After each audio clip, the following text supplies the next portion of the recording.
So we're gonna be doing John Wilson's essay here. So this is just on the bottom here. One thing I will say is you can find how I'm gonna grade it here at the end. I just want you to quickly exit out of this part here. The works cited, we're doing a works cited, a singular works cited. So we don't need to worry about like the sourcing with it that much.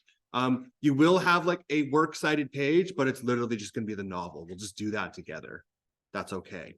So you can literally cross this out. I'm not going to grade for it. You do not have to worry about this part. So just give it an X. It's irrelevant. The rest of this stuff though is, and most of the marks here you're going to notice are based on the content, which is you are responding to the prompt. Like there's 3 different prompts. You're responding to it. You're answering it fully. And then the organization of it. And that's primarily what we're going about today. Again, we will work through all of this stuff here throughout this week. I don't know exactly how long you'll be given to work on it.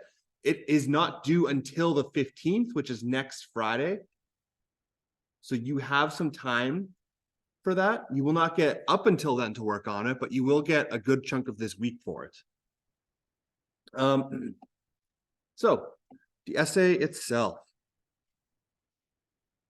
So I'll upload this so it's available for you guys. I'll upload it right after this. But basically, so some important stuff is you do have to write this on Microsoft Word. If you're someone who likes to handwrite, you can build it that way, but it does eventually need to get typed on Microsoft Word.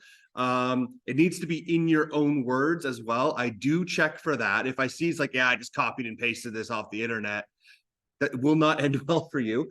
Does need to be double-spaced format. I will show you how to do that. I can help you with that. It does need to be one of these 2 fonts. Usually for essays, you use one of those 2 fonts. If you ever go to university or if you ever have to write a paper or a report for work, it's almost always, without exception, going to be one of those 2. Comic Sans is an acceptable third, I guess. I like using that. It's a little bit more readable for people. Size 12 font. So there should not be giant letters on your essay. Like there needs to be a lot of words on it. I don't have necessarily a hard cap, like it needs to be this many pages. I care less about that. I care more that it's a good written essay and it addresses everything, which I'll explain shortly. So Microsoft Word, double spaced, and size 12, appropriate font, basically. That all essays follow that same format. Most essays follow a 5-paragraph theme. And you can have more than 5 paragraphs here, technically, but like, when I say 5 paragraphs, I mean 5 parts. You might have, in like maybe one of your points is like, maybe one of your points is talking about John Wilson's a bastard. He's an evil person. You might have a bunch of stuff to write there. It might make a lot more sense to break that into different chunks. So when I say 5 paragraphs, I don't mean exactly 5 paragraphs. I don't want to see a 2-page paragraph. What I mean is it's in 5 different parts, and I will show you that. But basically, we're going to have an introduction. You're going to have 3 main points. These are 3 things I'm going to talk about. John Wilson's a dick, and Polly and Jesse were really gullible, and he abused his powers. Cool. Those are 3 things that I could talk about, and then I need to expand on those 3 things. So to give you an idea here, this is what it should look like. This stuff here, this is double spaced. This is an appropriate. I know it's really small for your screen, but like this is size 12 font. This is where it's more appropriate. It's double spaced. It's size 12 font. It's double spaced. You get all those spaces there. It does it automatically for you. You know, this could be something that'd be a little like well less acceptable because it's just giant. It's not a formal written essay. Is that like the standard? It is the standard, yeah. Yeah. So you usually like size 12 Times New Roman or Calibri, it tends to be the standard. So these are your 3 choices. This is at the very back of your book. So this is in the very back of your book here, but these are 3 different choices. And you get to pick like a bunch of different, you get to pick like different characters. Some of them are about Wilson specifically. You know, he's the main character of the book, so he tends to be the one most people write about. But I've had people write about essays about Polly and Jesse as well. You know, you're probably going to write about either 3 of those. Like those are your main characters in the novel, right? Those are the ones we know the most about. We have the most evidence for. So it's probably going to be about one of those 3 characters.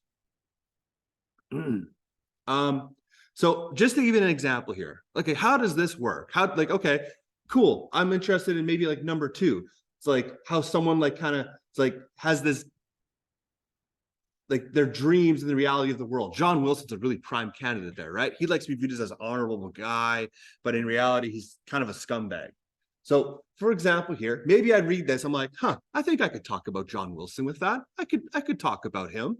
So maybe what I'm going to say is, okay, this is my prompt. For the most part, you rewrite this into a topic sentence. And you can see that John Wilson views himself as an honorable and respected man, when in reality, most people around him grow to despise him. And you could like make this really bigger, but I'm keeping it simple for now. So maybe I'm like, I want to talk about how John Wilson, how his dreams are different than reality. Maybe he dreams himself as this really important guy who's really nice and honorable and does things for the right reasons. It just has a string of bad luck. In reality, we know that he's a pretty awful person, and people around him don't like him, don't trust him. So this is an example here as a topic sentence. So the next thing I want to do is, okay, I have my topic, my introduction. That's part one. Then part 2, 3, and 4 is going to be, what are 3 things that you feel you can talk about with him?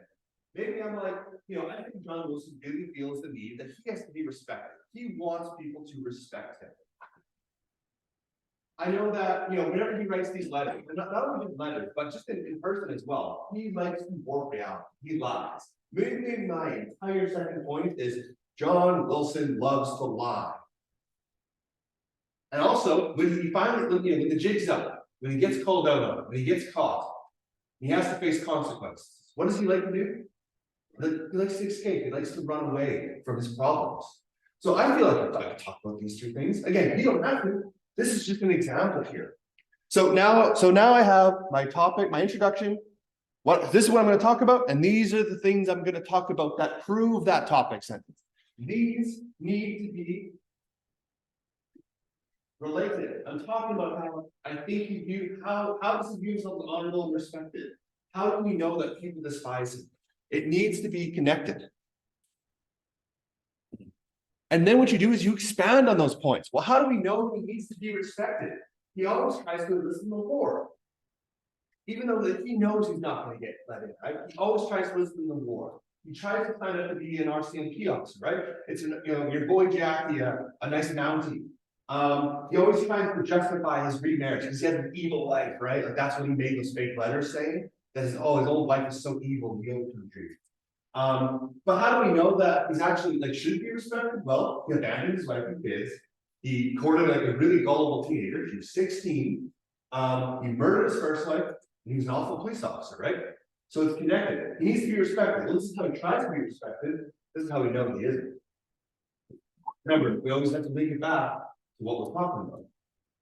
How does he lie all the time? When he fakes all these letters, he always has a reason for why he's out of money, right? There's always a reason. I had to send money to my brother. He escaped from the war. He's back from the dead. Can you're gonna get mad at me for sending my dead brother money? What?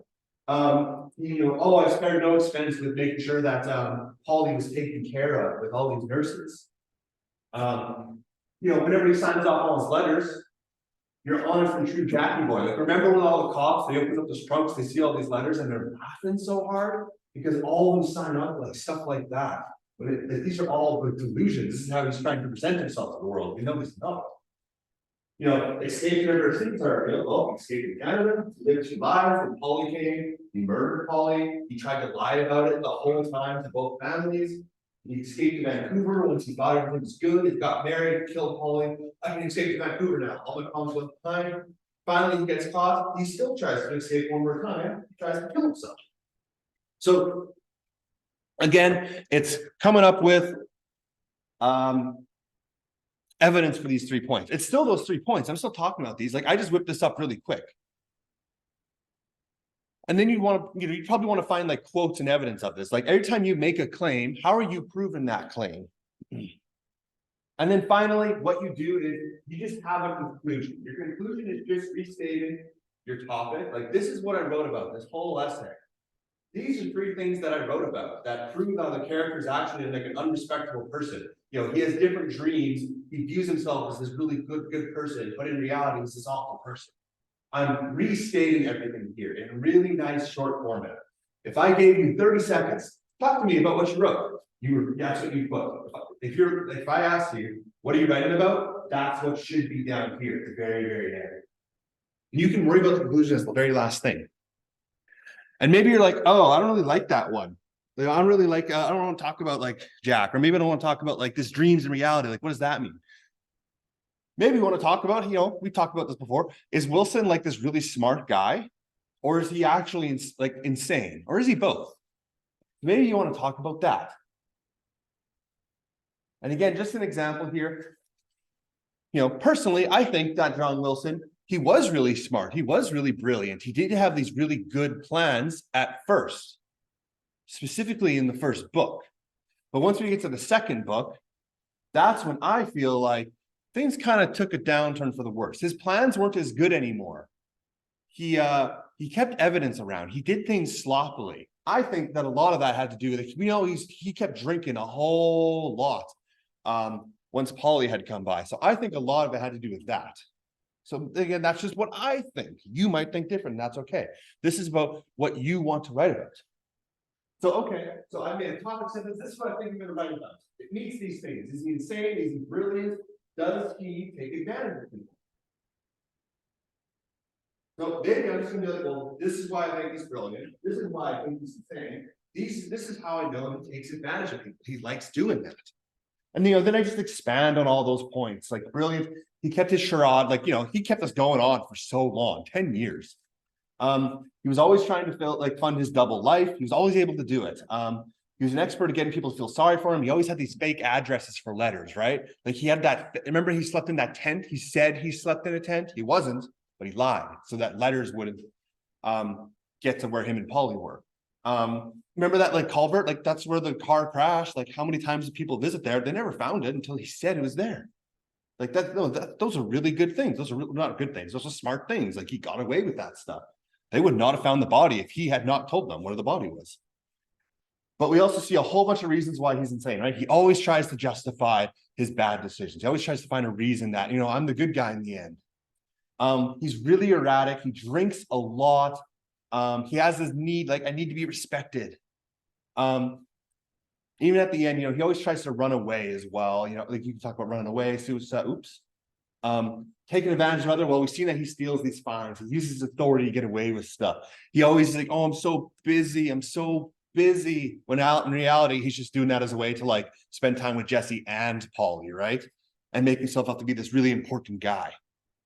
So this is kind of the whole process of it. All I'm going to focus on today is these first 4 or 5 things today. We'll get into the actual writing part of it today, but you shouldn't actually be really starting the writing of the essay. What you should be doing is the planning of it today. We want to build a nice framework so that we can be successful.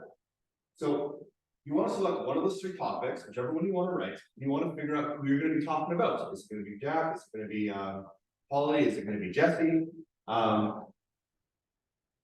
So your topic sentence is just going to be a reword of that prompt. Like most of the stuff that you saw there was just, I took some of the stuff from the prompt from one of those 3 choices, and I just put Jack's name in it.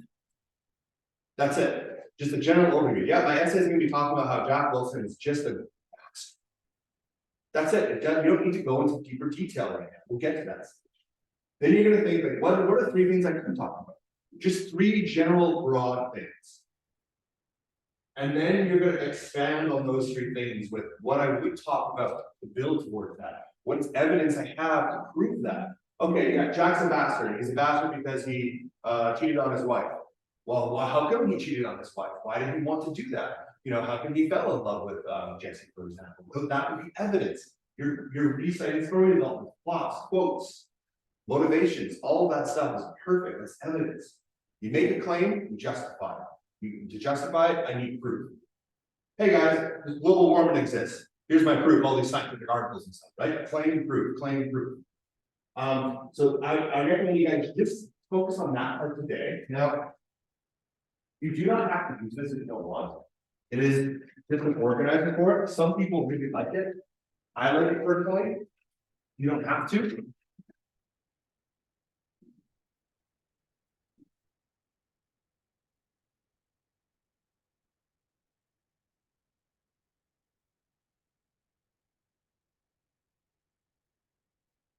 So this is just these 5 steps here. It's kind of summarized on the page. You could use this if you want. You could use loosely. In fact, I'll probably struggle with space on this, to be honest with you. But I like organizing stuff like this. Is like, this is what I'm talking about. These are my 3 things. This is evidence for my 3 things. If you're able to do that today, you are doing really well. And keep in mind, we've been looking at this now for 2 weeks.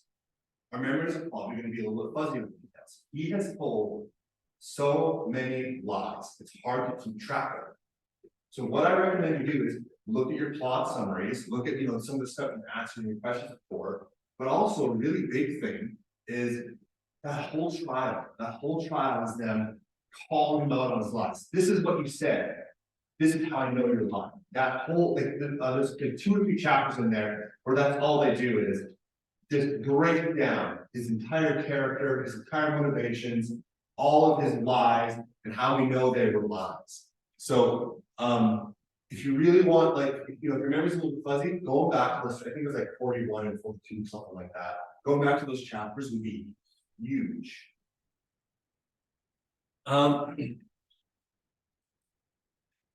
So, and just as a quick reminder, so there's only these 3 assignments for this book. There's the timeline for part 1, which is where you're looking at 20 events or lies, and you're really talking about 4 of them. That's due tomorrow.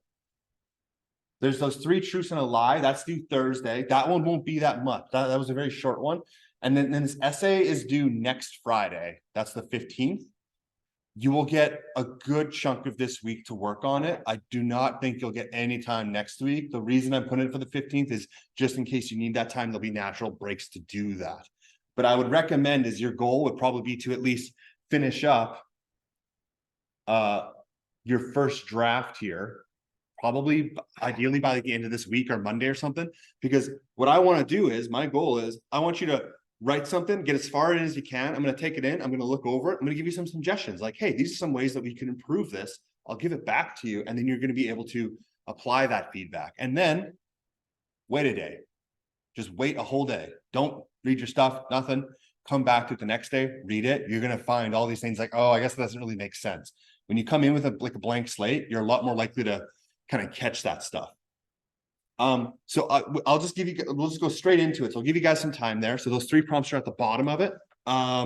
Please ask for help if you need it. But right now, I anticipate you guys probably should be working on those first 5 today.